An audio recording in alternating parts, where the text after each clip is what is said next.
Conejo and Morandin. TJ DeSantis, Julie Kedzie, Megan Anderson. Our main event here of Invicta FC 41, and these ladies are coming out firing. Yes, both of them have really hard overhand shots. Exchanging here on the inside. Looked like Conejo was trying to get that clinch, but able to stay at Speece as the Brazilian. Talking to Conejo, she said, I'm very hungry, and that's going to motivate me. And then we spoke with Morandin, who said that hunger that Ruiz has may be her downfall. She felt that she could utilize that to her advantage and capitalize on Ruiz trying to make too big of a statement too early. Now coming forward again, eating some shots here to get on the inside. It is the Brazilian that is able to control the clinch, putting Conejo into the fence. Conejo has some very, very good wrestling, obviously. And she utilizes upper body takedowns extremely well. She's able to off-balance her opponents. She does that head and arm throw that I detest, but she does it so beautifully. I love it when she does it. I'll say that. Good knee.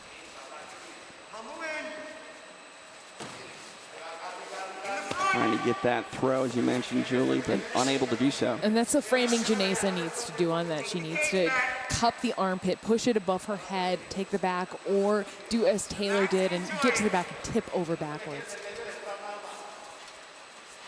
Light on her feet is the Brazilian, confident here.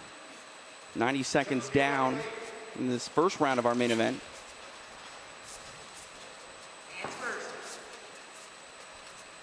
One thing that's really exciting about these fighters is when one lands, the other one wants to land right away. It's neither one avoids a firefight. Conejo coming forward with some shots. Ducking under that hook was Ruiz. I feel like Morandin, who has had a tendency in the past to come out very aggressive, very strong, really showing some growth and being very patient, picking her shots here.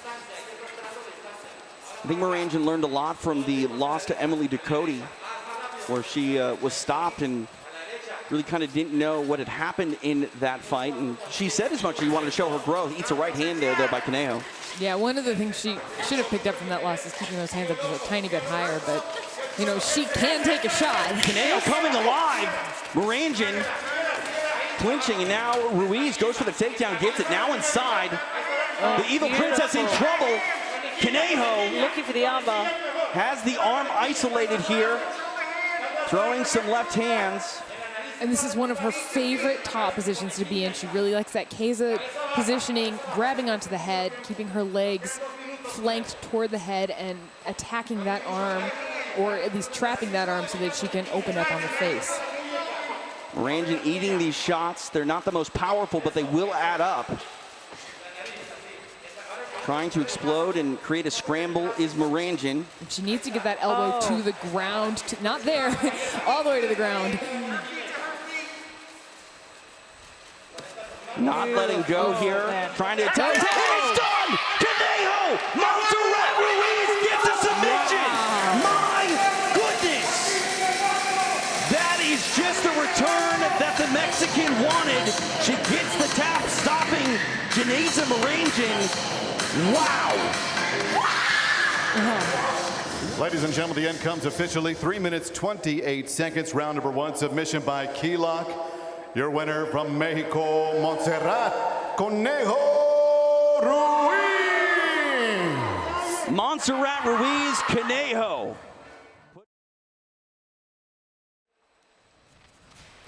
TJ DeSantis, Julie Kedzie, Megan Anderson. Inside Fight Church tonight, the Pal Gym in KCK. And immediately we see Speece taking the center of the octagon. Yeah, very nice front kicks. Oops, caught that one.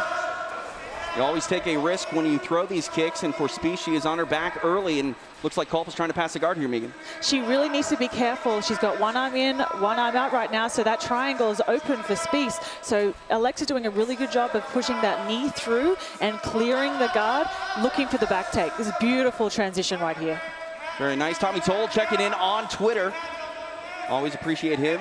At Invicta Fights, hashtag Invicta FC 41. Culp trying to solidify this status here, both hooks in. She's doing a beautiful job of not staying too high, but Speece is also making sure she's shoving her off the front so that she's able to not solidify that back take and get that choke in. Yeah, you can see that she's staying posted up. I like that one-arm drag there, although it did give it gave Culp a little bit of the advantage there, but you can see Speece is trying to work out the back door, and she's unable to do so because Culp is trying to maintain those underhooks. See in the lower left-hand corner, Culp in the blue corner, Speece in the red, and right now, Alexa Culp in control. Decent underdog tonight is Culp, plus 177 on the betting line, and she's exactly where she wants to be 90 seconds into this fight.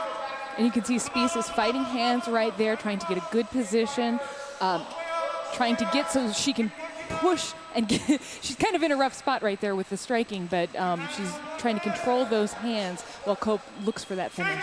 Alexa really has a beautiful body triangle here, and I think that is what is keeping her in this position. She's very strong with that body lock, but Speece doing a great job grabbing the head here, looking to switch the position, but Alexa just being very determined to stay on top. Yeah, I really like that head grab. I think that did that did great work for her, and it's making it much harder for Alexa Culp to keep her hooks in. And again, both athletes making their professional debuts here tonight. A lot of composure on display here for Alexa Culp, who's had this position for a good while now and is solidifying it with this body triangle. And still a lot of time here in this round, halfway through the first frame. And I think we see a lot of experience on display by both of these athletes. Alexa Culp, you know, amateur background, making her pro debut tonight, but she's no stranger to competition. And, you know, Speece has been fighting and training since she was 15 years old. This is a tough position to be in for Speece, but so far, so good. She's been able to survive. 2 minutes remain here in the opening round. Well, she was doing a good job of rolling over to the side where the triangle, the triangled legs were connected, where the foot was under the knee. If she keeps pressure on that, she can actually set up a footlock from there, TJ. But that's hard to think of when you're also fighting hands from somebody attempting to rear naked choke you. And I think what Culp is doing really, really well is she's not giving up on the choke. She's constantly switching sides, giving up different looks, and really making it difficult for Speece to be able to get out of that body triangle because the threat of the choke has to be respected. Mm-hmm. You can see she's trying to strip the hands, insert a hook. Julie, would you like to see Speece try to get, you know, not so center line there, maybe try to put some weight on the figure four lock around the body? Absolutely. I was just saying that. That's exactly where she needs to be. She needs to be on that side. She needs to put pressure on that figure four lock, get her hips to the side so that she can turn in. A lot of hand fighting here. 1 minute remains in round number one. And this has been a position that has been dominated for quite a while here by Alexa Culp. If this lasts another 50 seconds, judges gonna, you know, have a pretty decisive round to score here for Alexa Culp. Yeah, and I admire the way Culp is still digging for that finish. You know, she's not kind of resting in this position. She's really trying still to choke her out. She's striking, moving to the chokes, striking, moving to the chokes. Not quite in there yet, but it's across the face. But you can get a tap here if you put the pressure on the lower jaw. We see the hand fighting continue for Speece.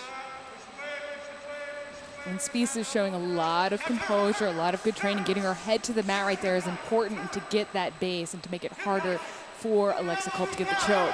Nicely done there by Speece. Beautiful transition by Culp to continue with that back take. Final 10 seconds here in the round.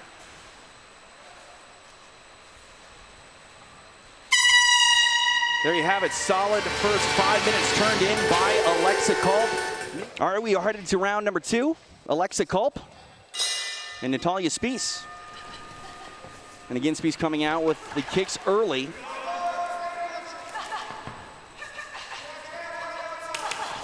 Aggressive with the kicks is Culp, now covering up as offense thrown back her way, but now into the clinch.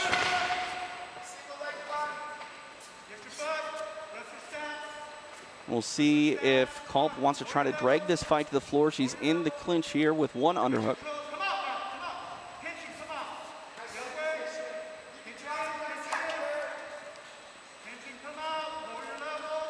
Trying to break that posture of Culp is Speece with the forearm. We'll see if she tries to sneak in some elbows. Yeah, it's a great place for a knee, like she did right there, TJ.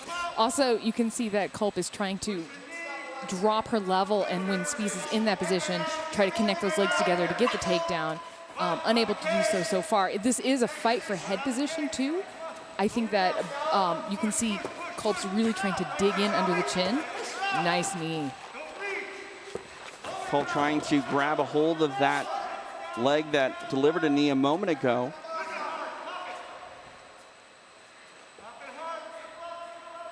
And her head is a little bit low for that takedown, and you can see Speece is taking advantage of that, putting pressure on the neck. Able to spin to that tie clench position. Keeping the pressure on is Culp. Framing on that face again. The knee delivered by Speece. Trying to get free, but tripped up there on the exit. And now Culp back in the closed guard here, Natalia Speece. And Culp took quite a bit of damage right there. She took some hard knees, some hard elbows to the head right there. So I'm wondering what effect that has on her ground game here, if it's going to up her aggression level or if she'll stay patient as she did when she passed the guard before.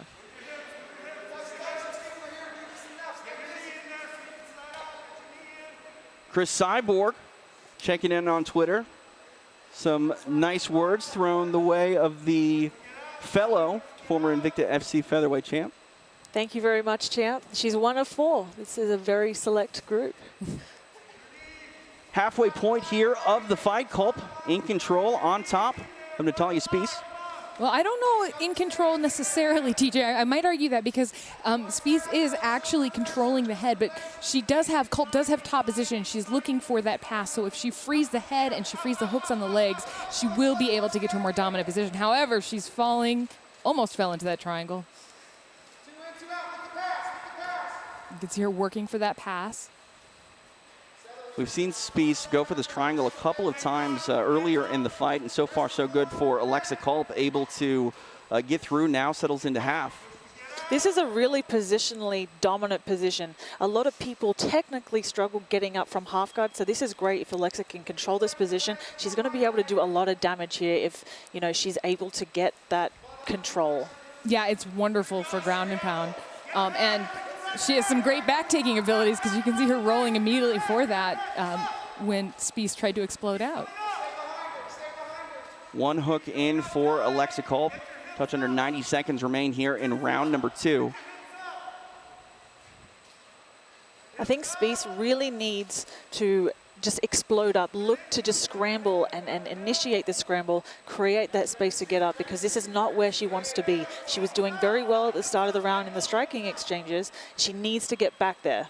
You can see, I don't know if Culp is under the chin or not, but she's definitely wrapped around the head. Oh, that's a tap, and it's done! Alexa Culp, victorious in her mixed martial arts debut, a rear naked choke stoppage of Natalia Speece. Ladies and gentlemen, the rear naked submission comes at 3 minutes, 59 seconds of round number 2 for your winner in her pro debut out of Lee Summit, Missouri, Alexa Culp. What a performance for Alexa Culp, getting it done tonight in her professional debut.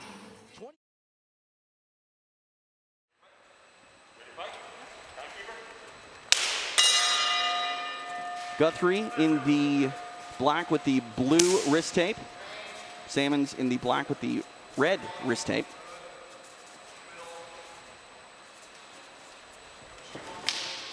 Applying that jab and following it up with a kick is Guthrie.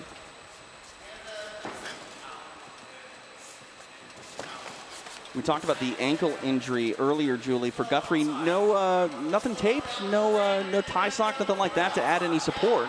No, she said she'd done a lot of training with kind of her agility and her movement in order to strengthen her ankles and, I guess move on more angles, move with a little bit more strength behind her punches and her kicks.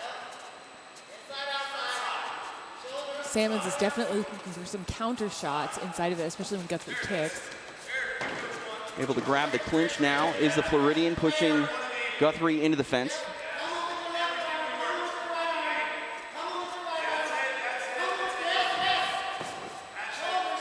Trying to reverse the position was Guthrie, but Sammons able to shut it down. Now eating some palm strikes here in the clinch. She did a great job of getting that underhook initially, and she's kind of fighting to get it back again. It's dangerous to be on one foot without that underhook. Sammons is also doing a very good job of controlling the head position. I think in these clinch positions, it is so integral for the head position and the dominance there. And I think that is why Claire is having some issues digging that underhook and getting her butt out to that side to be able to re-establish the range. Yeah, I'm really liking, and you can hear her coach calling for side-to-side motion. I'm really liking the way she did that, and she was able to get this turnover now and get Sammons up against the cage. And now it's about her getting her own head position there underneath Sammons' jaw. Sammons is very tall, and her hips are very square, so I think if Claire looked to reap the leg, she would have been able to get the takedown. But look, we're back at range now. Let's see if both of these ladies can get back to work. Sammons prided herself on her aggression. Let's see if she tries to turn that up and maybe take the initiative here. She's been really great on the ground in the past. We'll see if she tries to change things up here as we approach the halfway point of this first round. Maybe she'll go for a takedown. Nice inside leg kick there from Guthrie. Traditionally, Sammons, and she openly admits that she's a very aggressive fighter, but she's definitely showing a lot of growth and maturity and being patient with her counter-striking, which I love to see. Yeah, and her head movement is looking good as well. We saw that with the slip to the uppercut. We talk about Sammons' aggression. I mean, that's one thing to be aggressive, but you also need to sort of, pick your shots. I mean, it's a 15-minute fight. Just because things aren't going your way early doesn't mean that you can't make the proper adjustments and get your game going later on. Mm-hmm. And Guthrie's got some power in those kicks. You hear that big smack. Oof. I think Guthrie is doing a really good job. As soon as she throws her combinations, she's immediately out of range, out of countering range. And I think Sammons needs to be a little bit more aggressive and go first sometimes and initiate those exchanges, because right now it looks like Guthrie is kind of dictating where this fight goes. Touch under 90 seconds remain here in this opening round. And that's about the third ankle kick that Guthrie's taken from Sammons. Wondering if she knew about the ankle injury before and she's targeting that, or that just, it is a popular thing to lower ankle kick these days.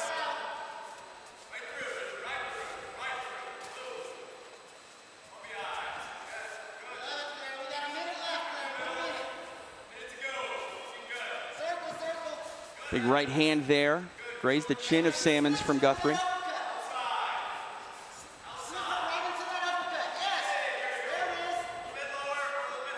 You can see Guthrie really utilizing that reach here. 5-inch reach advantage for the Colorado native.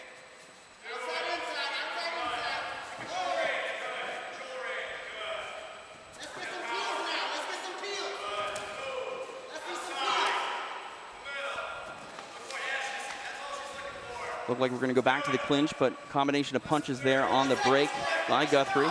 20 seconds left. Oh, big shot.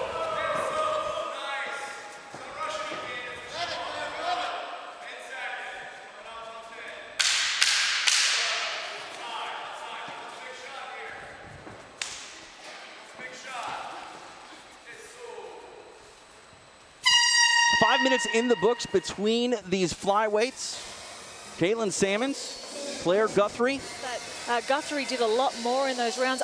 From Sammons, I actually would like to see her come out, be a little bit more aggressive, be the first to throw her combinations, and throw with a little bit higher volume. She was only countering or throwing 1 to 2 punches at a time. I want to see more from her. Round 2 underway. There are the scores, 2 10-9s for Guthrie. Sammons getting that third scorecard. I like the way she's pumping that jab.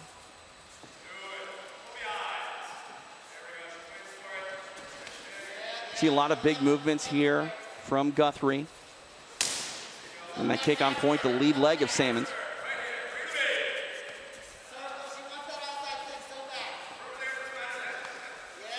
Guthrie's movement is just so fluid. She's moving laterally so well, throwing up feints, throwing up different things for Sammons to be able to have to respect. And I think that leg kick has been so important for her this fight.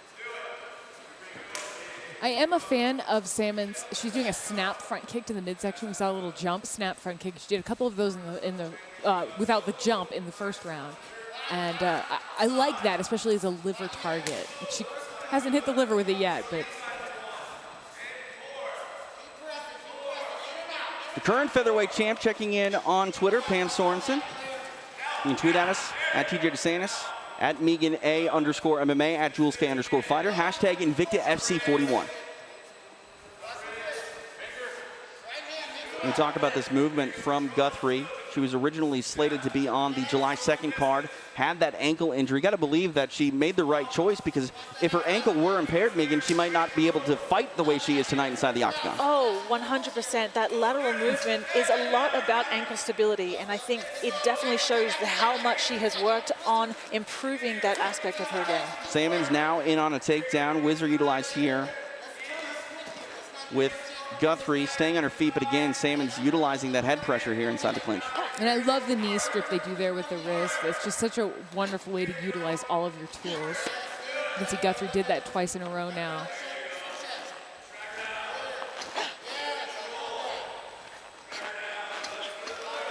These ladies exchanging knees inside the clinch here.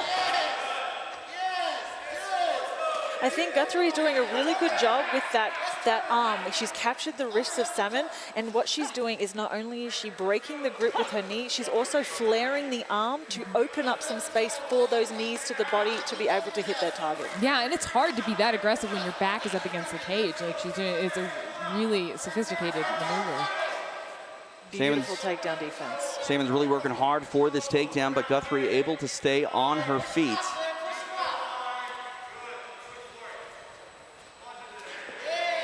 And again, with the knees is Guthrie. And you can see Sammons' tenacity with her head, her head pressure, going for that wrist grab, coming up. They're still fighting, it's all fighting for wrist grab at this point, fighting to get that hand positioning.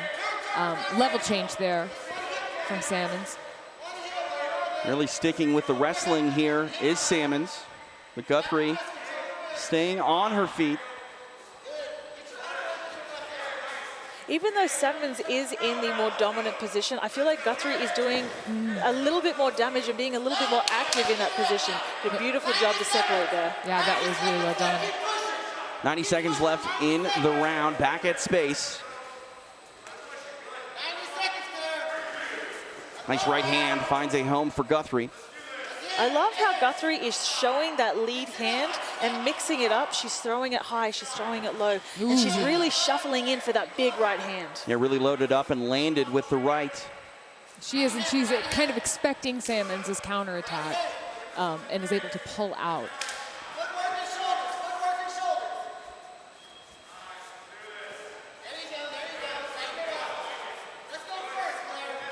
Ooh, nice combination there. 1-2 by Guthrie. Now loading up on it. Right hand by Sammons on the break. 45 seconds left in the round.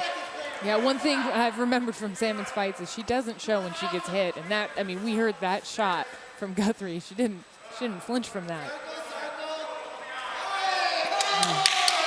High kick now coming alive with some punches. Off of that is Guthrie.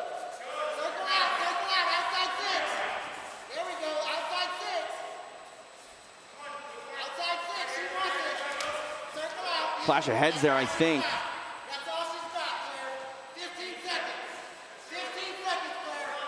Final 10.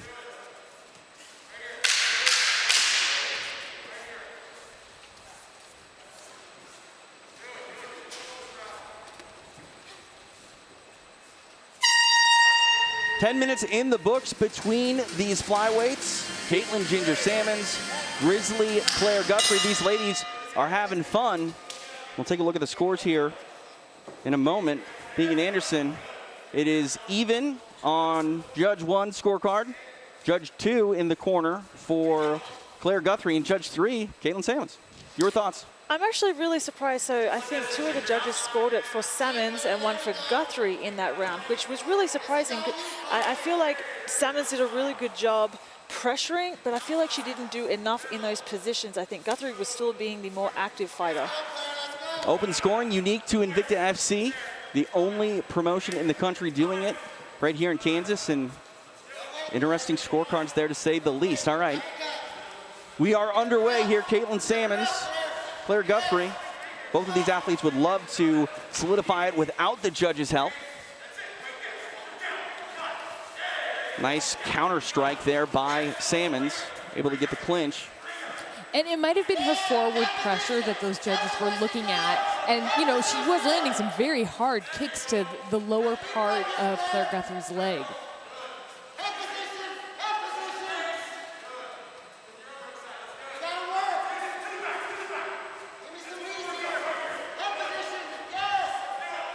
A very grueling fight here in the clinch, and nice little counter there by Sammons. Now on the head here of Guthrie. Reaching down there for that leg. Nice little elbow there from Guthrie. Sammons is connected to that leg, though. She's looking for that dump. Now she's looking for the double. Switches back to a single. Nice chain. Beautiful. So on the floor now, and Guthrie has a hold of her leg that is over the head there of Sammons, and Sammons going to try to block the connection there of the triangle. Yeah, you can see she's pushing Guthrie's right foot into her hips and trying to walk around to over to the left side. Is the cage here going to hurt Guthrie, Julie? Well, now she lost the position, so I guess it won't matter, but now trying to grab a leg here. And it looked like Sammons may have grabbed the fence. Yeah, she totally grabbed the fence. It's right here. But, you know, that knee bar defense kind of can also be used as a way to sweep out of there. And it looks like didn't quite work for her because Sammons has that one hook in now and is looking to get the other hook. And in a fight that is so incredibly close, we are even going we're going to a split round. decision, no matter what, decision. This is such an important position for Sammons right now. And Guthrie has to get up. She has to get up, be active, and not have her back taken. I mean, this is a very big round for Caitlin Sammons. One judge had it 2018 for Guthrie, the other 2018 for Sammons, and then 1919. So looking at where this fight is taking place right now, Ginger Sammons in good position to try to take home a decision, but really right now trying to dig for a rear naked choke. Yeah, she's doing a really good job of funneling and switching her arms, you know, but now she's in that beautiful transition, and she's got that knee up high to be able to do a lot of damage. Ooh, those are big elbows. And she's just flowing so effortlessly on top and just kind of riding over Guthrie and not giving her any space to be able to get up and just be really positionally dominant. Yeah, she's high on Guthrie's back, but she's still able to stay backpacked on her. And Guthrie was unable to shake her loose from the top. You can see the blood flowing. Looks like Guthrie is cut. 70 seconds, that's a long time to try to survive in this position. And she's got that figure 4 lock, and Guthrie's putting pressure on that. You can see Sammons switching her legs up. Guthrie's trying to turn into that guard, so she'll be in full guard position. You can see Sammons is reaching around, trying to avoid it, but I don't know.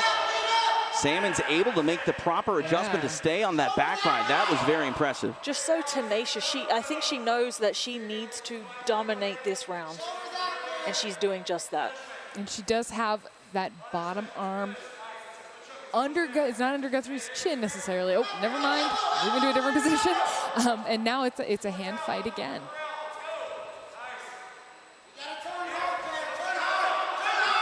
Yep, for Claire to get out, she's got to get that elbow on the ground and continue to turn, but she wasn't able to. Sammons, like you said, effortlessly flowed position.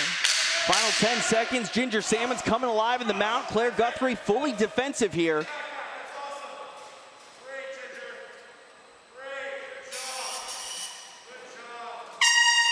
Time has expired. 15 minutes in the books. The judges will tally their 10s and 9s. Ladies and gentlemen, after 3 rounds, we go to the judges' scorecards. Judge Graham scores it 29-28 for Guthrie. Judge DeVilbiss, 29-28 for Sammons. And Judge Champion has it 30-27. Your winner by split decision, Caitlin Ginger Sammons. Guam's Killer Bee, Brogan Sanchez. The cold-blooded Erin Blanchfield. Our co-main event underway. Blanchfield in the white, Sanchez in the black.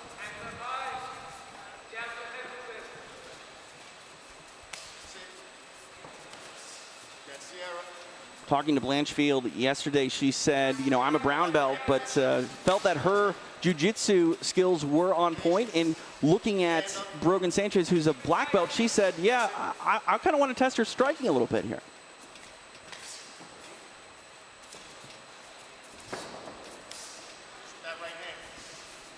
I'm getting a little bit of frenetic energy there from Brogan Sanchez. Some of those fakes and fates, trying to find an opening. Blanchfield was originally scheduled to fight Stephanie Geltmacher. Megan Geltmacher, a much different opponent than Sanchez, much, you know, more rooted base in wrestling, but Blanchfield wasn't too worried about the opponent change. She wasn't, and I feel like that comes from being in a high-level competitive nature from when she was a very young girl, and I think it just shows how much experience she really has, and her transition into MMA. She's used to jiu-jitsu competitions where you can have a different opponent every round. Sanchez was able to test that chin of Blanchfield there a moment ago, when we immediately saw Blanchfield switch gears and try to close the distance and make the fight take place in the clinch, but Sanchez able to get free back at space.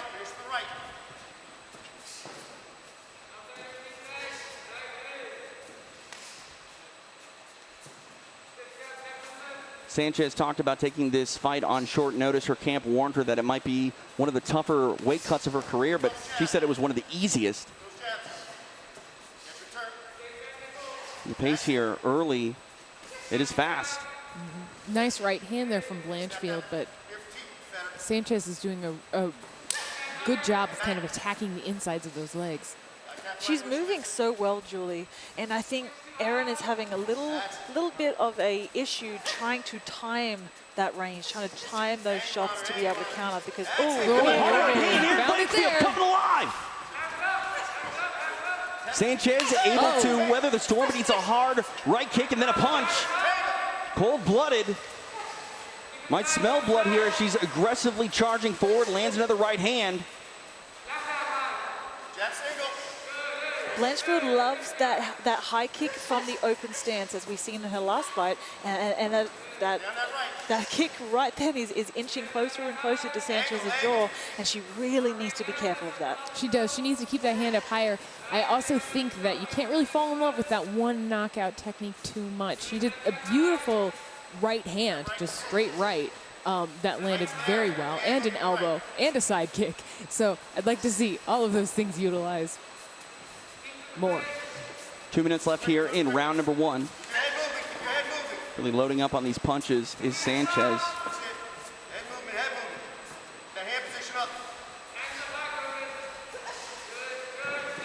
Now back to the clinch. Sanchez trying to reverse the position, but Blanchfield is the one that is able to push her into the fence, but again back at space. Some punches here by Sanchez. What I love is that we have two incredibly high-level Brazilian Jiu-Jitsu practitioners standing in the middle of the cage striking. And I feel like because they both respect each other so much in that field, that it just kind of nullifies it, and we're looking at a very, very interesting striking battle here, because neither of them wants to go to the ground because they respect them too much. Right on cue, we see the grappling come into play, though, of Erin Blanchfield. Gets the takedown. Half guard here. Sanchez able to close up that half guard. It looked like Blanchfield was maybe trying to frame up an arm triangle. 1 minute left here in the round. And I think she's still kind of working for that. Sanchez is doing a nice job of defending, creating that brace, and also using her legs to extend. But, ooh, nice shots to the liver.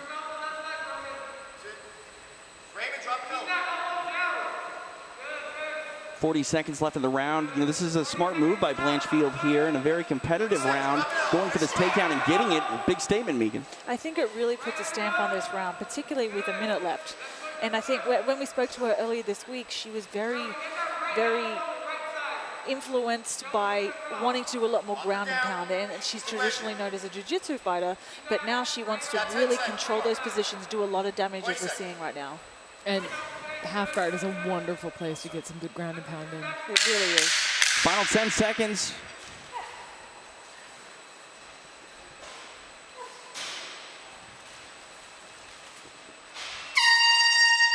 Five minutes in the books between these flyweights. This our co-main event.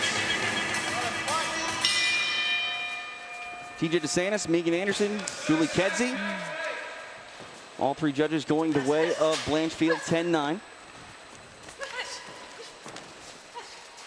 Aggressive here with the strikes early in round number 2. Yeah, Sanchez is really putting on the pressure this round. Now into the clinch here. And fired up Brogan Sanchez here to start round number 2. And that's what makes this open scoring so interesting, because, you know, you have to wonder, did her coach inform her that she was down on the scorecards, and now that she's got to pick it up, and that's what she's doing. Eats a kick to the lead leg, does Sanchez.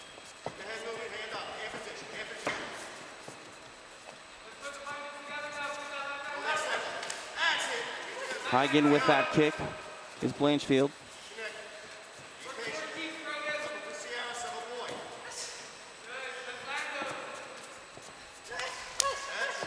Punch and kick combination there by Blanchfield. Trying to paw that jab of Sanchez. And when she jabs, she drops that left hand just a little bit too much, and that does really give Blanchfield an opening for a head kick or a right hand. I really would like to see Blanchfield go to the body a little bit more with that kick. And once Sanchez's hands starts dropping to defend those, then go up to the head, because it's going to be wide open. Charging forward with some strikes is Blanchfield, able to get the clinch. Over under here.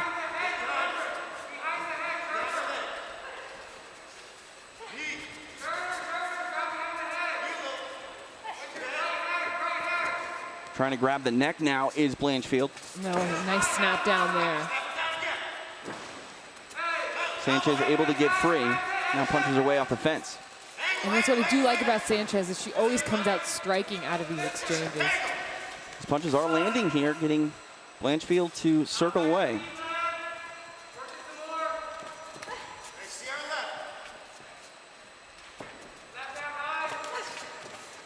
Blanchfield circles away, but Sanchez is letting her re-establish control of the center of the cage. She needs to cut her off in those moments, because Blanchfield just goes right back to work pressuring. She's not really taking advantage of Blanchfield's backing up in those positions. Left and a right finds a home for Blanchfield. Now in on a takedown. Sanchez forced to take a seat. The corner of the Killer Bee saying, put your back against the fence, try to get back to your feet, but Blanchfield slowly inching her way up the body, trying to secure this position.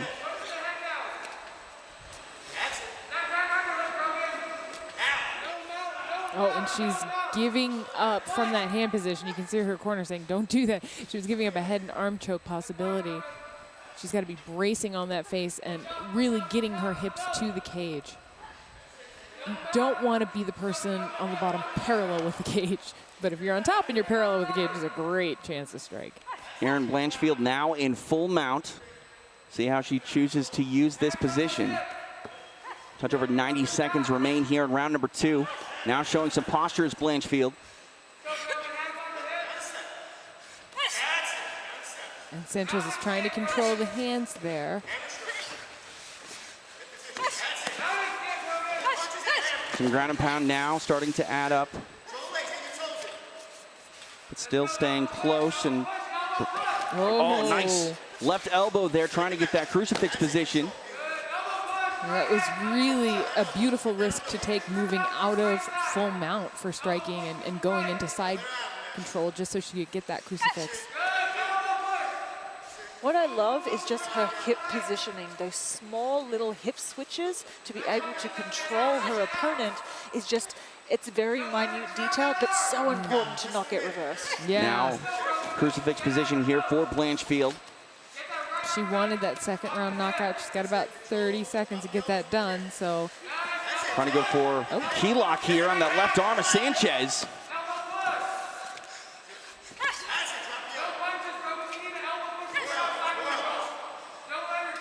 Very aggressive here on the floor is Erin Blanchfield. Under 20 seconds remain here in round number 2. Sanchez is doing she's controlling on that arm, trying to brace on the face. Ooh, hard elbow there. 10 minutes in the books between these flyweights. Erin Blanchfield finishes the round once again. 5 minutes left in this flyweight fight, our co-main event of the evening here inside the Pal Gym, Kansas City, Kansas. Brogan Sanchez, Erin Blanchfield, and Sanchez immediately rushes out to the center. What I do like, I said she was losing the striking battle, but I do like that she gets right in there with those shots. She's very aggressive. No surprise there. The judges' scores all 2018 for Erin Blanchfield. Got to believe that Brogan Sanchez knows exactly where she stands in this fight. Hard kick to the lead leg of Blanchfield, who uses that as an opportunity to try to get this trip takedown. Really good defense by Sanchez to be able to maintain her composure, maintain that balance. And now it's about fighting hands and stripping her off with the cage. Reverse elbow there by Sanchez, and now Blanchfield able to get this takedown. And I love the way she did that. She read that the pressure was on her head, so she was able to do the single leg dump.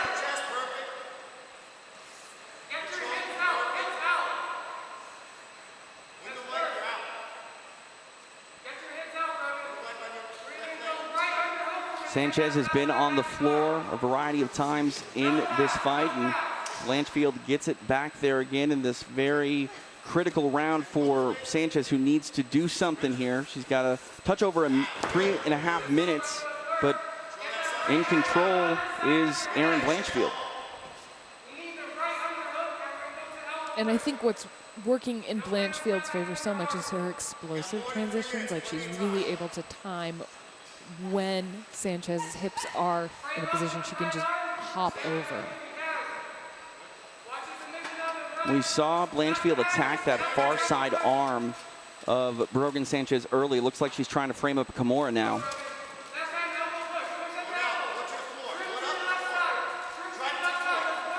Is she close to getting this, Julie? No. Now she lost it. But it's a good strategy because it's making her think about that and not thinking about escaping, right? Like, I think a head and arm choke is probably going to be the best bet here for Blanchfield. And if she keeps attacking on that side and trying for, Kimuras and key locks there, the elbow's going to change position and give her that. Sanchez now putting her feet on the fence. Maybe that will be enough to induce a scramble and get back up. But Blanchfield, very tough fighter to get off of from underneath. She is. And I would like to see Sanchez to get her left elbow underneath the hip and connect that. I mean, I know that it's easier said than done, but if she can get that, she can get an explosion. She can connect that knee to elbow. She'll have a better chance of getting out. Blanchfield just seems to have an answer for every single thing, and that's what comes with being a high-level Brazilian Jiu-Jitsu practitioner. But I think that she's just showing her evolution in her positional dominance, and she's looking for the damage. And with Sanchez, I really want to see her get that underhook to be able to shrimp out, stand up, and go back to work. But she has to do something here because Blanchfield is just kind of she's running away with this fight right now. Mm-hmm. 90 seconds left in the fight. And Sanchez has been trying to move, trying to induce a scramble any way she can, but Blanchfield not letting her go, now raining down some elbows from this position. Trying to step across again. It was a nice hip switch. Trying to isolate that right arm is Blanchfield. Elects to throw some right elbows. And she's really, she's trying to pin that arm down so that she can have more of a position for ground and pound. We've seen the evolution of Erin Blanchfield over a few fights here in Invicta, and tonight it's been a lot about her ground and pound. She's very aggressive here, trying to secure position and trying to rain down some punishment, Julie. And I mean, you want to show that you got a knockout ability, you got the ability to tap people. You can also strike the crap out of them on the ground. That's MMA. It also shows to Sanchez's toughness, though. She is a black belt in her own right, so she's going to be a little harder to get those submissions on, so she's probably going to have to go more of the ground and pound route. She's going that route right now. Erin Blanchfield in full mount, trying to rain down the strike. Squams Killer B. Brogan Sanchez in trouble. Nice right elbow finds a home. 10 seconds left in the fight. Erin Blanchfield trying to put on the finishing touches. Can she survive? Brogan Sanchez eating a ton of punishment. That is vicious. Cold-blooded Erin Blanchfield. Unable to close the show, but you can't finish with more emphasis than getting a stoppage. There was no stoppage, but my goodness, Erin Blanchfield putting on the finishing touches nonetheless. The judges will render a decision, but no one's going to be surprised with what the answer is. Well, fight fans, after 3 rounds, we go to the judges, and all 3 see it. 30-26. Your winner by unanimous decision, cold-blooded Erin Blanchfield.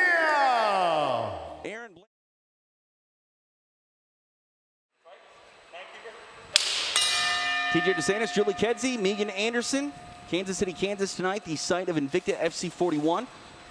Young pawing that jab.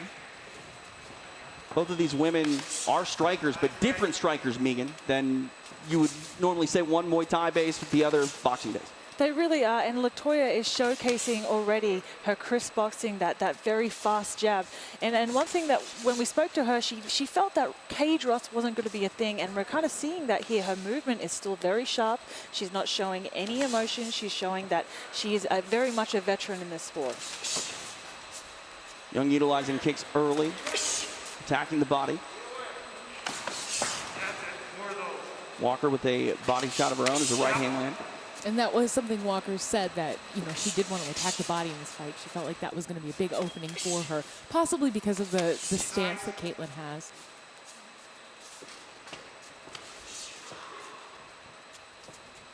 When talking to Caitlin Young, she talked about her time away from mixed martial arts, and looking at Latoya Walker, she took that time as well. And Caitlin was honest, Julie, saying, I don't exactly know what to expect from Latoya Walker with this long layoff.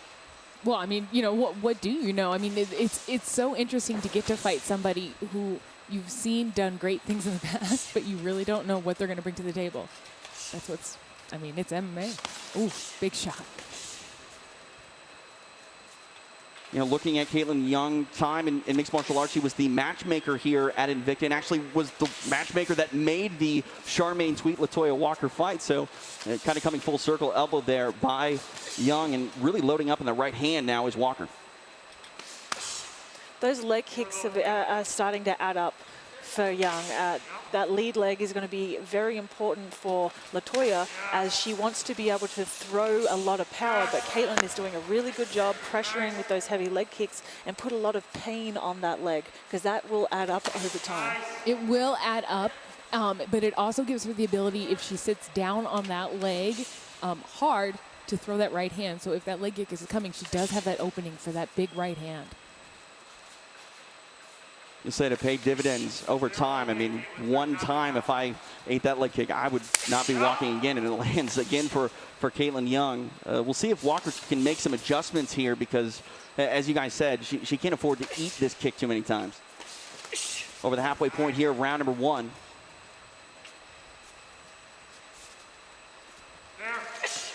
Interesting pace to this fight. I mean, both of these ladies really just sitting down and trying to find their opening. Yeah, they like to hit each other. There really hasn't been a feeling out period in this fight. I think both of them have come in and just wanted to throw leather from the first bell. Young finding success with that body kick.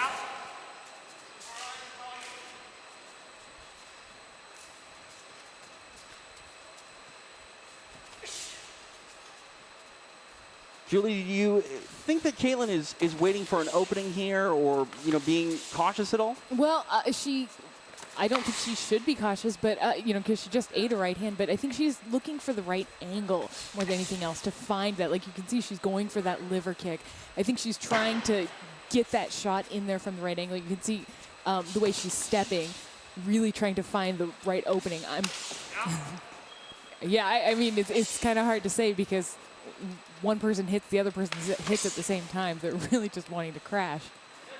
I really like that angle change for Walker with that jab. She's throwing it more of like an upward angle, which is really snapping the head back of Young, but it also leaves her open for that leg kick. It does. Nice kick to the body again by Caitlin Young. Young, the minus 441 favorite tonight, so a big favorite is the former title challenger. The comeback on Latoya Walker plus 354. And I think putting those jabs in front of that right kick is what Caitlin Young needs to be doing to avoid that right hand.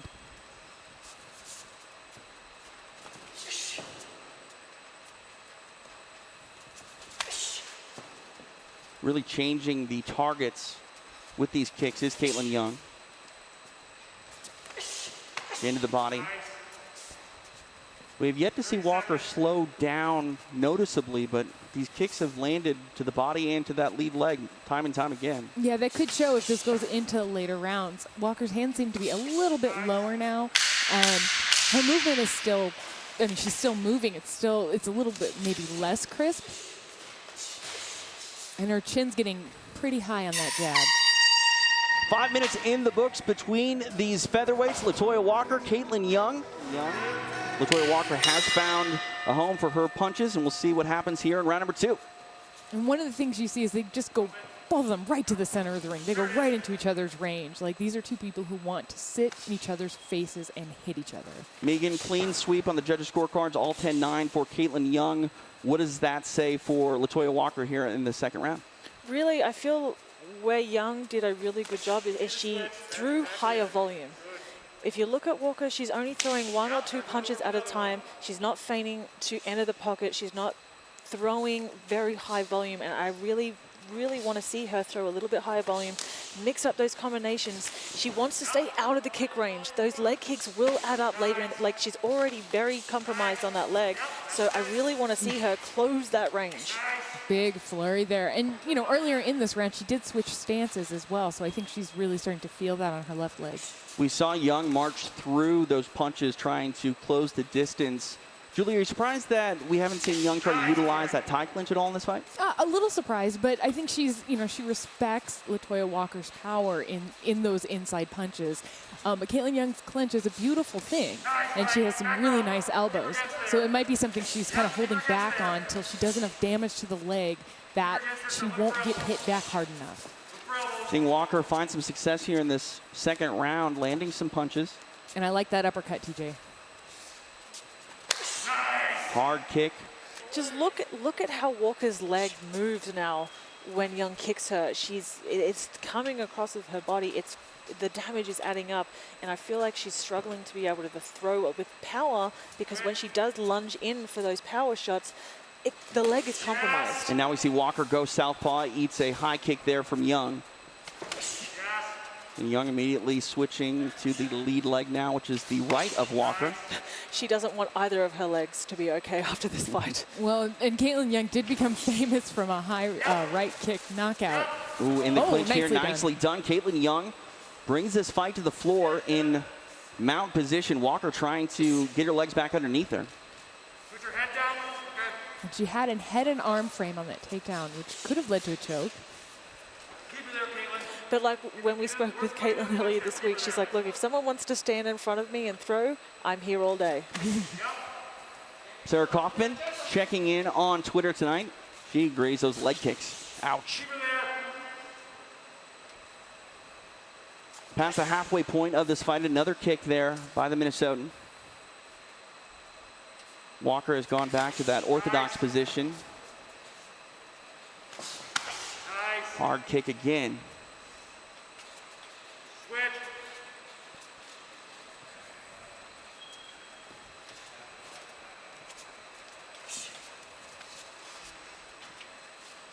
And again, standing southpaw is Walker. And you can see she's getting her composure. Ooh, nice kick. You know, trying to kind of shake herself out a little bit, get her composure, find that power again. Push back. Oh, Keep her there. Nice 1-2 there by Young. 90 seconds left here in round number 2. Nice kick.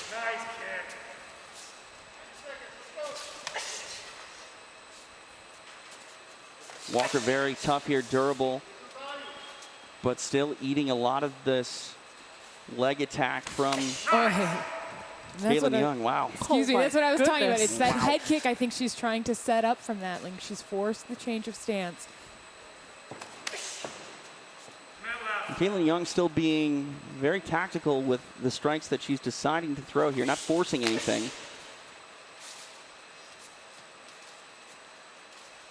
You see Walker's demeanor change a little bit here. See if she tries to turn it up. I'd like to see Caitlin maybe set that head kick up with a jab and a hook, something that'll get her a little bit more on the angle for that to get higher.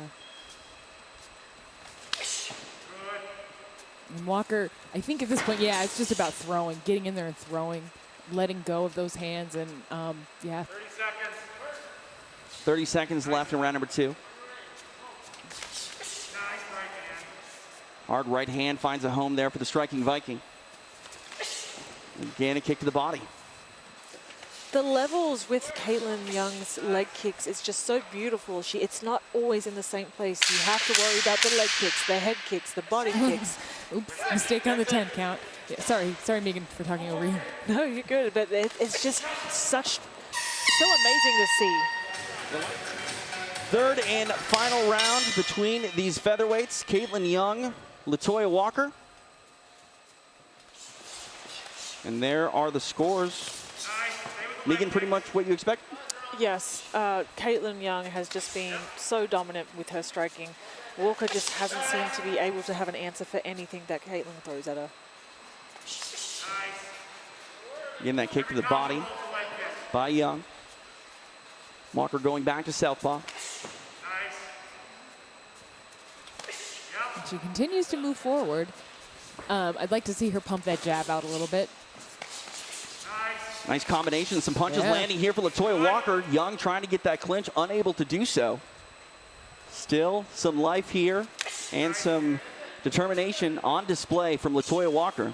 And that's what she needs to do. She needs to just throw hands, get into that close range, that boxing range that she does so well, and just throw high volume and stay there. Don't let Young reestablish that range to be able to throw those kicks. Young trying to get an elbow there. She marches forward into the clinch. The knee there by Young. And they're both very physical fighters, very strong fighters here. Nice elbow there. Followed by a nice right hand there by Caitlin Young. Keep it right there, Caitlin.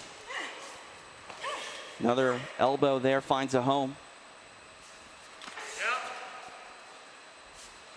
Getting off to the side a little bit here is Walker. Got to make sure she doesn't have her back taken, but Young, she's nicknamed the striking Viking for a reason. Yeah, and you can see Walker was turning to the side because she was trying to block out those hips and stop some of those kicks. She was just a little bit too sideways. But Caitlin chose to keep on hitting there instead of trying to take the back. Right idea. Back into it. That's exactly it.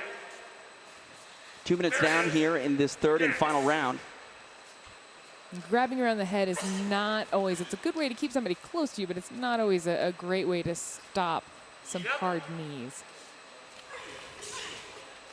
Good. Back Nice in. elbow again on the inside there by Caitlin Young. Latoya Walker still throwing. And throwing some elbows of her own. Yep.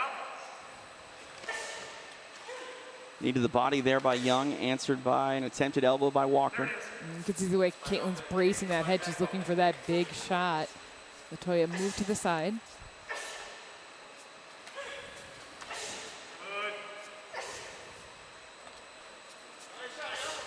Nice knee again there by Young.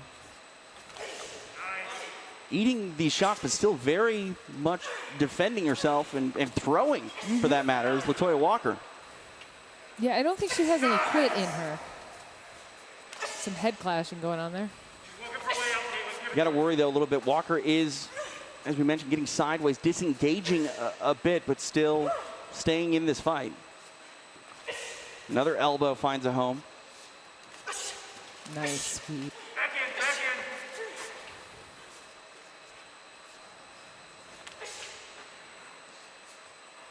in. It's interesting to see the head positional games from people who study striking and people who study wrestling. Because here it's forehead to forehead, and a lot of the times in wrestling it's getting underneath, getting your forehead underneath and really driving up. When we spoke to Caitlin Young, we mentioned the spinning back fist stoppage that Charmaine Tweed had on LaToya Walker, and knowing that there is a variety of strikes that Caitlin Young can use from her Muay Thai base, we asked if she would go for any unorthodox sort of dynamic strikes, and she said, I'll take whatever's given to me. And so far, whatever's been given to her has primarily been traditional strikes, but hard strikes over the course of this fight, and LaToya Walker eating it and still very much game. Those knees to the liver, man. They don't feel too good. They really don't. Yeah. And LaToya Walker is turning sideways. She's kind of trying to get so that she's not squared up, but it's just putting her in more of a position to get hit.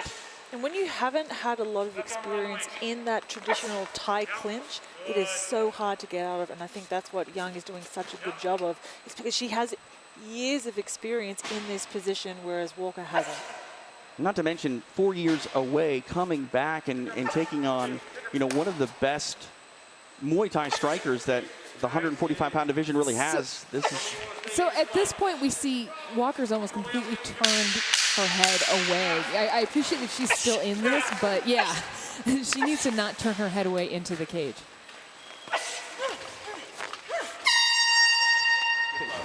Well, fight fans, after 3 rounds, we go to the judges. The totals are 30-26, 30-26, and 30-27. Your winner by unanimous decision, the striking Viking, Caitlin Young!